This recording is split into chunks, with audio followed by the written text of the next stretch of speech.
So here we are doing a photo shoot over in Fruitvale, and you're just getting started, and it's based on Andy Warhol. Yeah. A photo that he took in what year? 1980. And so you're using 3 different backdrops today, right? Right. So in the original, I guess, source photograph, Warhol was wearing like this plaid red, white, and blue shirt, right? And then had this red backdrop behind him. Right. And I think maybe my interest in this project was that Polaroids are, by definition, almost unique, right? And they couldn't be sort of they couldn't be made multiple unless you were to rephotograph them. So, so this process of photographing a photograph and photographing a photograph again is creating this sort of like interior mise en abîme, right? Yeah, and that it sort of mimics the seriality, right, of Warhol, the idea that he would screen a double Elvis, right, or 16 car crashes, right. But it's also this tension between the reproduction and the original, right? The kind of endless possibilities of something to be reproduced, like a photograph, over and over again. Yeah, I mean, it's an experiment in making like serial images out of analog technology, right? And of course, there's always going to be slight variances and differences between each sort of picture. In his Andy Warhol's kind of working with his own image, self-portraiture, is like we know him as an image, we know him as an iconic, in the same way that he was kind of making images of these various characters in time. And this has also been a kind of strategy in your work, right, where your face, your kind of visage becomes repetitive, the sort of thing that's carried through. Yeah, well, I think that just comes as a default of being a performance artist. And then also, I mean, the idea of my work was always such that it was always me as an artist trying to articulate my artistic identity through others trying to articulate theirs, right? So in which case with Warhol, right?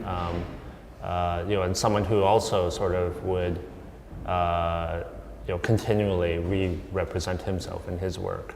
I guess the persistence of me doing that was always such that, well, if I was a constant and you're thinking about, maybe myself as Buster Keaton or myself as Bob Dylan, or the Marx Brothers, or whatever, that you would have to somehow negotiate the relationship between all these subjects. So in which case, if this work is about Warhol, and it's of me as Warhol, then you're also thinking about, Stanley Kubrick, or the ostensible relationship between Warhol as an artist or a painter in 1980, with Stanley Kubrick, who is a photojournalist in the 50s, with the Beastie Boys, who are hip hop artists in the 90s, and so on. That was kind of like this idea of like a field theory, right? Where I would be making work about all these different artists and filmmakers and musicians and writers and so forth, right? And thinking about, well, what are some of the dissonances? What are some of the continuities?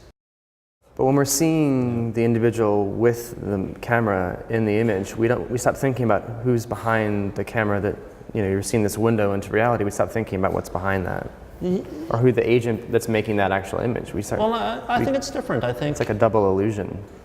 I don't know. Las Meninas, seeing the painter in the painting, I suppose. I mean, I think there are certain photographers where their presence is cued, right, in very sort of visible ways. Like I think Lee Friedlander's like that.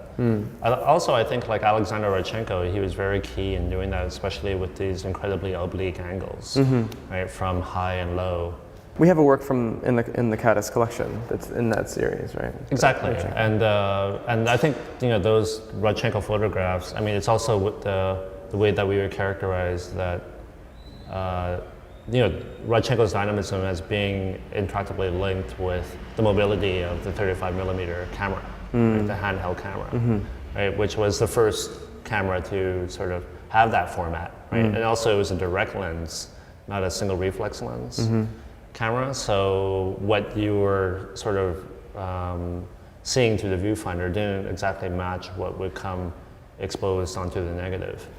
And then, so I thought that, when I did that series of photographs, it was a way, well, how do you have the camera represent itself from all these angles, like Russian constructivist angles? Well, you'd have to do it through bouncing it off one mirror and then another one. So I had to create a single reflex lens environment outside of the camera. Outside of the camera for it to have all these sort of different ranges of the camera in a 360-degree view, right? So in order to mimic, Rodchenko's sort of dynamism, vector the tilt, and then also using the camera to represent itself.